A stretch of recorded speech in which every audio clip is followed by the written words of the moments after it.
So this is a series I'm going to be starting. It's going to be called Revolution 101. Now, I want to mention a few things in this video. This book is an interesting book. I read it years ago, and it's called Autocracy Speaks, and it's by George Trinkus. He mentions some of the things that this is called A Layman's Guide to the Ruling System. This book is very interesting. What I'm going to mention to you here is the 13 rules of power. So this is what the people in power, this is how they rule us. This is how they can govern us. So rule number 1, keep them weak. 2, keep them dumb. 3, keep them scared. 4, control all resources. 5, divide and conquer. 6, control their rhythm and pace. 7, control their chemistry. 8, control their sex. 9, jack them around. 10, use coercion routinely. Brute force when necessary. 11, use deception routinely. The big lie when necessary. 12, none of this can show. 13, this is the system and there should be no other. But then I caveat that by saying I rebuke it and there will be others and it will be better than this one. So anyway, those are the 13 laws. Again, this book, Autocracy Speaks, I read it a long time ago, so I can't really give it a good critique on it, but it's very interesting. He goes into like predictions of what the future will hold, and I do not agree with it because whatever you believe will become your reality. Whoever has the strongest belief system gets the reality. So anyway, I say all that to say is, before we start going into the details of how to revolt, I will say that you have won already. You don't even need to fight, and I'll tell you why. There are other creators that I want to highlight in this video. I'll probably put I forgot her name. I'll add it to this. I'll probably speak over this and let you know. But we don't have to do anything. To be honest, like once you break free mentally, you've won already. It's the end of it. That's why they put so much money, effort, control. They use the people around you, your family, schools, institutions, doctors, whatever you deal with, work officers, managers, agents, managers, work people, your neighbors, your dogs, your kids, your parents, your partners. They use all of this stuff to get you. Why do they need to do all? If you grasp what I'm trying to say, I could be here all day doing this. All of this, okay? They need to do all of this because they want to keep you mentally imprisoned. And once you break free mentally, it's over. It's over. So if you haven't got to that stage, that's fine. Do your research, do your learning, whatever you need to do to break free mentally.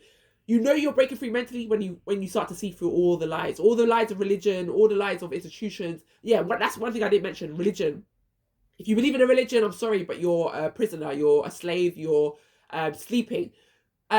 But once you break free of all these constructs, all these belief systems, then you've won. That's all that you have to do. And when you've broken free, when all the illusions start to be exposed, and you start to see things don't make logical sense to you anymore, because the whole system is illogical. The whole system is illogical. There's not one logical thing within the system. It all doesn't make sense. So yes, that's why I wanted to caveat this with, what they will try to do is use manipulation and distraction on you. They'll try to distract you and they'll try to manipulate you. This is all that it is. That's what these 13 laws are. It's just about manipulation and distraction. You are in control. You have all the power, so nothing they can do will harm you.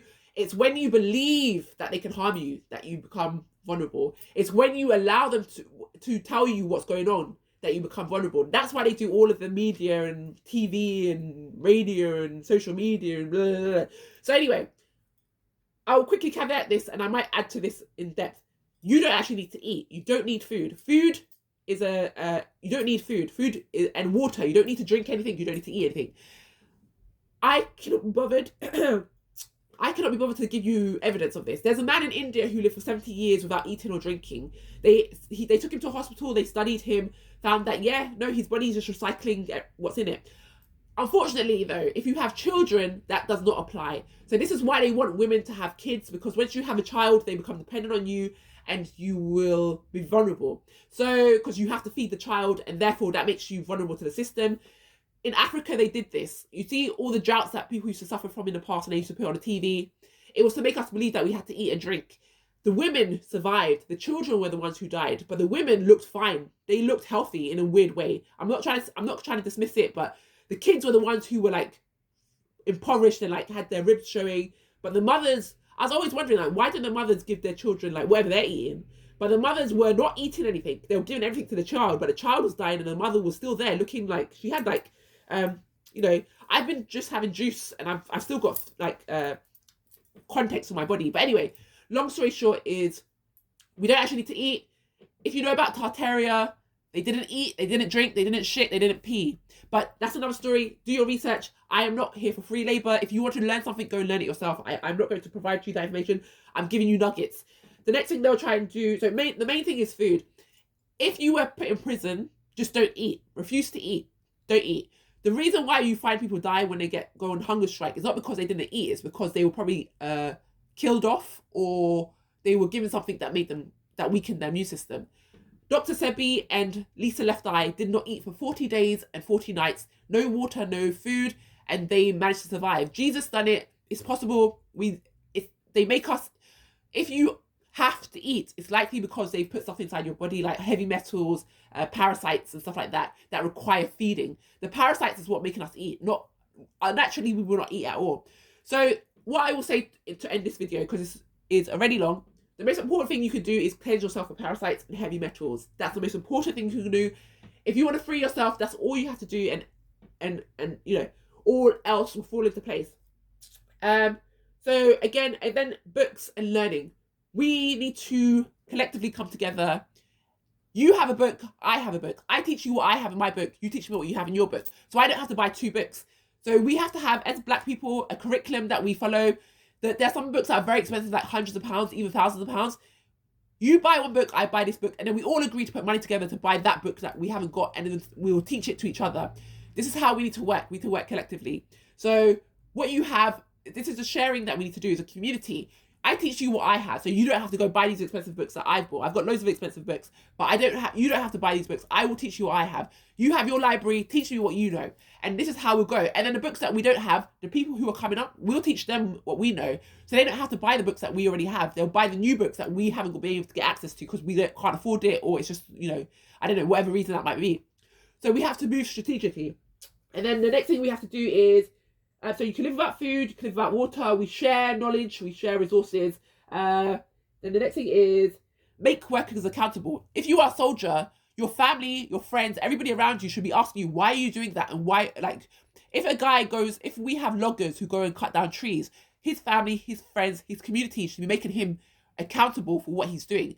No one should do a job and be paid money and feel like they can get away with it, like guilt-free because they're just getting paid or they just need money to eat. No, we should make them accountable for everything they do. Every police officer, every soldier, every teacher, anybody in power, in positions who are reporting to the people in power, they need to be held accountable. We cannot let them slide. I cannot say, oh, well, I need the money, so I'm going to do this evil thing just because I need the money and the rest of society will accept it. No, I want all my family and my friends to say, what you're doing is wrong. You're affecting the environment and our community. And it's not something, so that those jobs, regardless of how much money they pay, nobody wants to do them. And the last thing is, you can't be rich if money is not valuable. The power that they have over us is wealth. It's money. That's all that is. This is the biggest one, I think it is. Money, when we don't value money, they lose all power. Money allows them to have guns. Money allows them to have soldiers. Money allows them to have armies. If everybody in the army was held accountable and they're like, nah, I'm not going to do this because the money's not worth it. If money didn't have value, then it'll be like, I'm not even going to do it because you're not giving me anything that's valuable. Money doesn't have any value to it. And then the rich people, they can't do anything because they don't know how to fight. They can't go around, they have millions of guns and resources, but they can't go around, pick up every single gun and shoot every single person. They can't do it. They don't have any power. We have the power.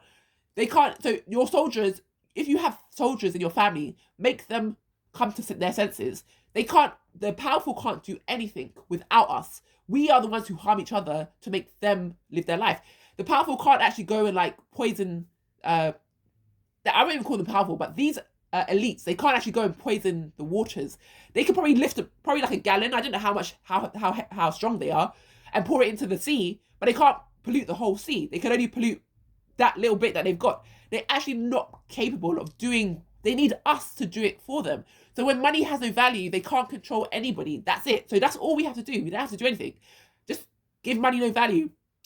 Last and final thing is, don't work for money. If you're working, do it for what you want in the reality that's about to come. If you are, like, say for your example, you write books, like I write books. If you write books, don't write books to make money. Write books because you need the skill to learn how to write for the time coming in the future. If you need to learn how to be an architect, don't think about, like, I'm going to be an architect so I can make money. When you go to work, don't think about the money at all. Think about, this is the skill I'm learning. I'm going to use it this way in the new system that's coming, because this system has come to an end. But anyway, I don't want this to be too long. I'm sorry I had to rush through that, but these are the points I want to make. I might go back over them in more depth in later videos, but this is important information. So this video is Revolution 101. They have no power. They have no control. As soon as you take away what they believe is valuable, what you believe is valuable, which is money, they have no power, no control. Don't work for them. There's nothing they can offer you that. And then the last thing I'll say is, do not negotiate with them. Not at all. No negotiation. Anyone coming to you to negotiate, no, it's a hell no.